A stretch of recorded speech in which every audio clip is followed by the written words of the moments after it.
জাতীয় নাগরিক পার্টির উত্তরাঞ্চলের মুখ্য সংগঠক সার্জিস আলম বলেছে, আমরা তরুণ প্রজন্মের একসঙ্গে হয়ে যারা এই গণ অভ্যুত্থান ঘটিয়েছি, বর্তমানে যারা বাংলাদেশের রাজনীতি করতে ইচ্ছুক, আমরা সে জায়গা থেকে নতুন দল জাতীয় নাগরিক পার্টি গঠন করেছি।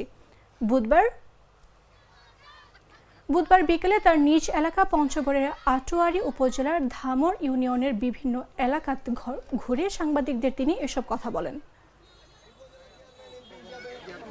আমরা আস্তে আস্তে দায়িত্ব নিতে পারবো।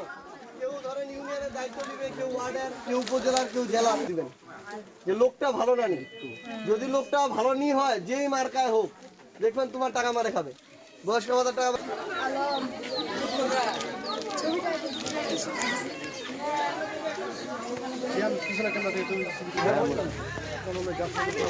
একসাথে হয়ে ঐক্যবদ্ধভাবে যারা অভ্যুত্থান পরবর্তী বাংলাদেশে রাজনীতি করতে ইচ্ছুক, আমরা আমাদের জায়গা থেকে নতুন দল গঠন করেছি, জাতীয় নাগরিক পার্টি এনসিপি।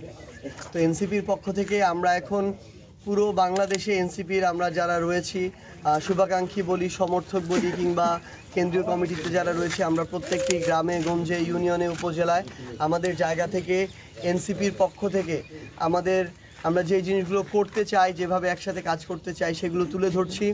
কারণ খুব স্বাভাবিকভাবে গ্রামে সবার আগে আমার পার্টির নাম জানা, ধীরে ধীরে আমার মার্কার নাম জানা, আমি কি কাজ করতে চাই, আমার মন মানসিকতা কেমন, এবং সবচেয়ে গুরুত্বপূর্ণ হচ্ছে আমি কি খালি নির্বাচনের সময় আসি নাকি অন্য সময় যখন জনগণের দরকার তখন আসি।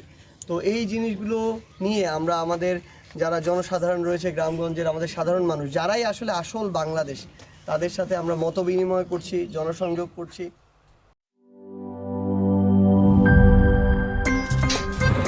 আমার একটা স্মার্ট সিদ্ধান্তে 25% গ্যাসের খরচ কমেছে। ভাবছেন কিভাবে? সাধারণ গ্যাস স্টোভ বদলে আমি এনেছি আরএফএল গ্যাস স্টোভ। এর সাইন্টিফিক নজল ও ব্রাস বার্নার ক্যাপ সমানভাবে তাপ ছড়িয়ে রান্না করে দ্রুত, তাই গ্যাসও বাঁচায় 25%, টাকাও বাঁচে 25%। আরএফএল গ্যাস স্টোভ নিরাপদ ও গ্যাস সাশ্রয়ী।